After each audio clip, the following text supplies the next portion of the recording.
Welcome to Thriving Tribesmen. My name is Corey, your host, and I'm excited to be making this episode. So how much is it your fault that you're in a sexless relationship? If you think from a percentage split, how much is it is it 60% that is your fault and it's 40% her? Is it 90% your fault or is it 10% her fault? And I was asking this question from the guys in Reignite Men. We're catching up. From the guys in America, they had a 4-day weekend, so we had a lot to catch up, a lot of things to walk through. And I was asking this question with all of the guys, and I got varied answers, but a lot of them were really high on their contribution. So they were seeing themselves as 80%, 90%, 95%. And I appreciated that because a lot of the guys, when you take full responsibility, which is what we do when you join the Reignited Men, we're doing that not because she's completely not at fault, but it's for you to get an opportunity to start from somewhere and say, okay, this is where I failed and this is where I'm going to improve. And that's a good characteristic to have. But one of the things I started recognizing is that there is accepting responsibility for the things that you've done. And there's a difference between that and not being able to separate yourself from the things that you've done. And it's something that I started realizing this past weekend, and I was thinking and I was speaking to some of the guys as we're liaising over text messages and we were catching up on WhatsApp. Started seeing that there is a part where the guys cannot separate themselves from who they were before. And I'm going to try and get you, so in this, I'm going to say a story, so hopefully it makes a lot of sense. So when I was growing up, and I think I've said this story before, when my parents divorced, my dad was quite abusive and he threatened the lives of us, the kids. And my mom decided she needed to move to a different state, or in this country we call it a different county, but completely far away. It's about 500 miles from where we lived. So we pretty much uprooted.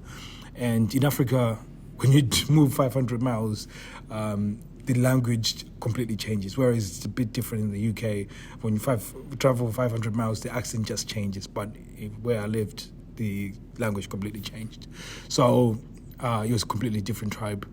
And so I started going to school with these guys, so I could hardly hear what they were saying because it was completely different language. But a lot of the schooling was taught in English, so that was good. So I started learning some of the language, but I was also required to start reading as well. So I would say I was about 6 years old at the time, and my mom would try and teach me. She would try to teach me how to read, and I used to try my best. And I never knew why. I didn't know why I couldn't read when everybody else could read. My brother picked it up pretty quickly, and even though he was younger than me, you could read much better than I could. And I remember the school teacher would sort of bring people to the front of the class, and then you'd have to say whatever reads this book. So it was my turn this one time. I tried to read. I tried my best, and I was trying to read, and this teacher completely mocked me.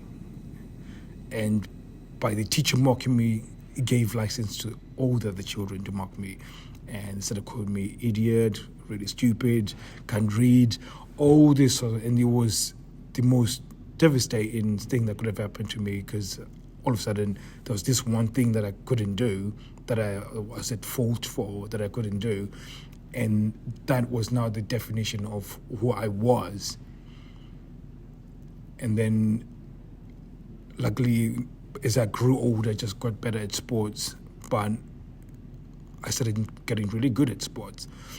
But when it came to everything else, I just thought, I'm a complete idiot. I'm completely stupid.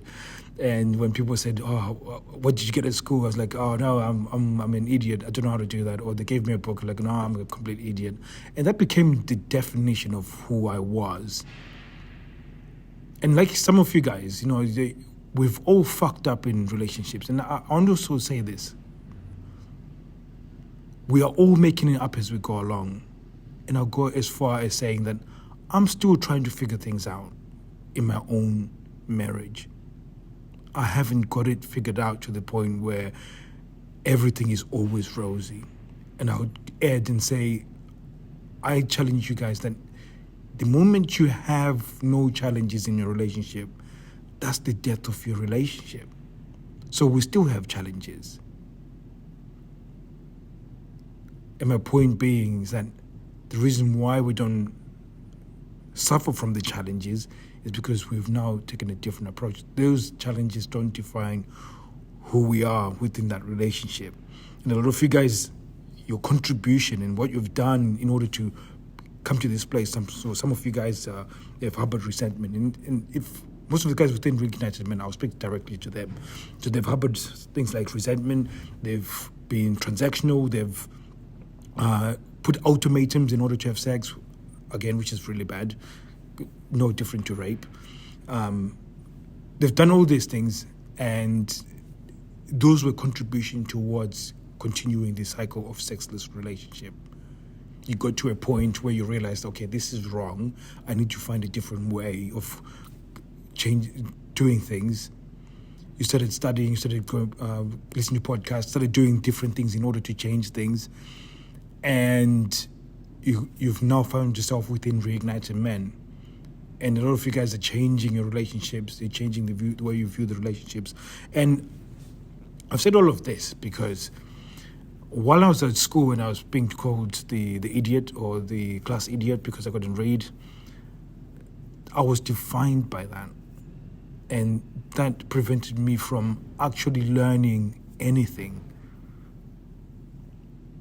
And a lot of you guys are struggling to go to the next level within your relationship because you're holding yourself to the person that you were back then. So now I ask you again, how much is actually your contribution to the sexless relationship? My answer would be is zero. And this is the reasons why. Is that we're all going to fuck up within a relationship. Everyone is going to mess up. Like I messed up that reading. I messed up that's how to read. And even though I was not good at reading, that should have never defined who I was.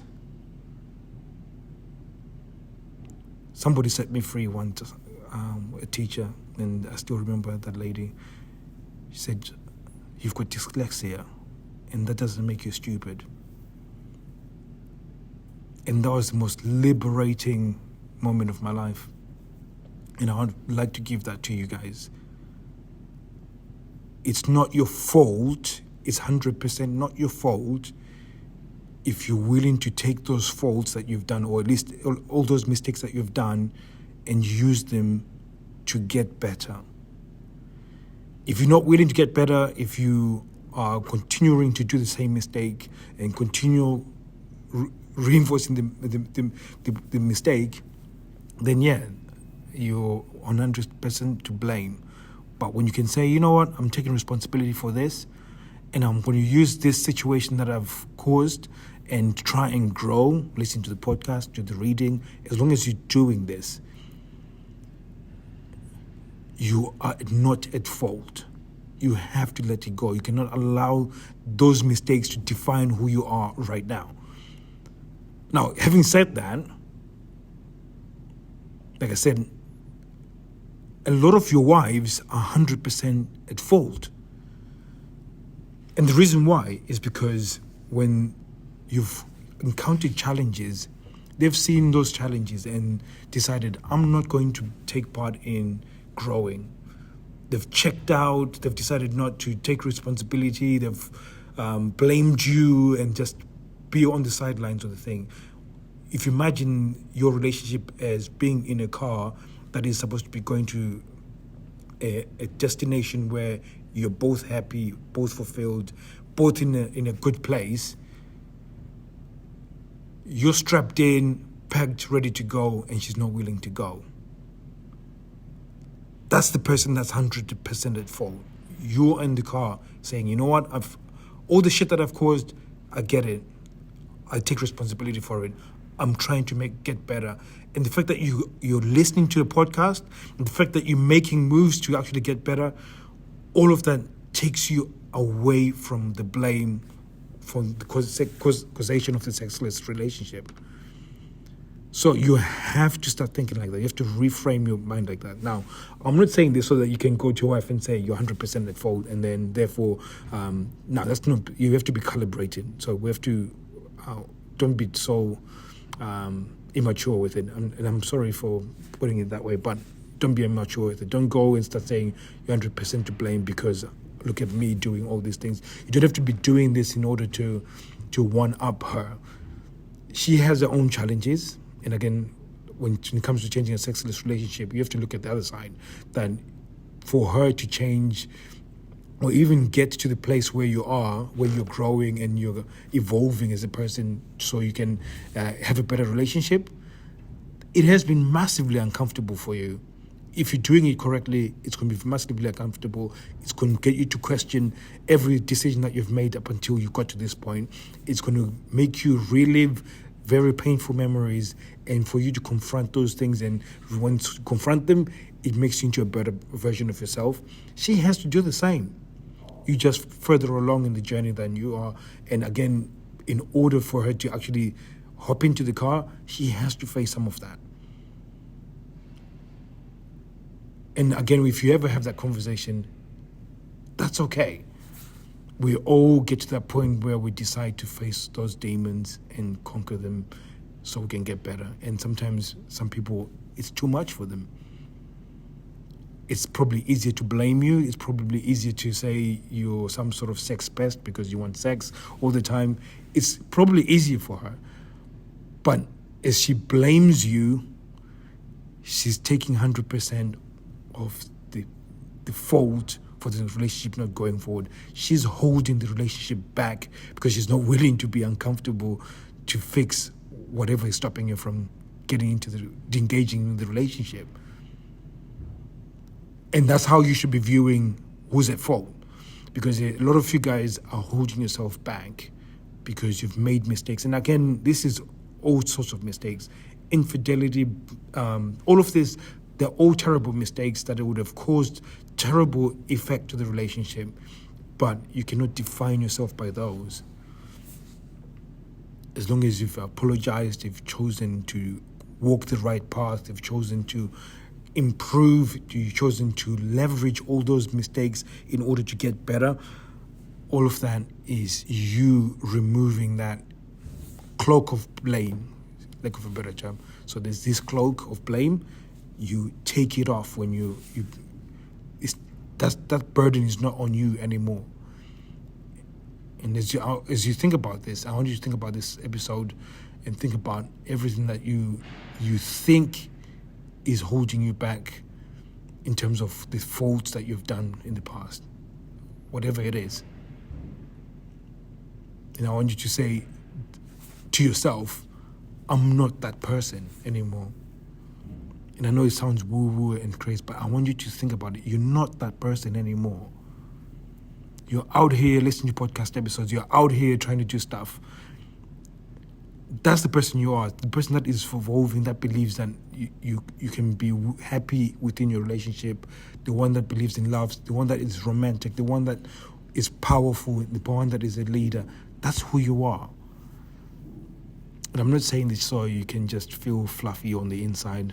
That's really who you are, and I want you to own it. And the byproduct from this is that she is actually going to respect you more when you can own that. Now, again, this episode is not for you to then listen to it and then go to her and say it's 100% your fault. That's counterintuitive. That's counterproductive. But it's for you to start reframing that in your mind. And like I said, also take that empathetic view and say, you know what? I know that you've got shit that you need to look through, that is stopping you from actually seeing what you're doing. And when she engages, she's no longer 100% at fault. Whoever is holding the relationship from growing is the one that's 100% at fault. So thank you very much, guys. Speak to you guys soon. Take care.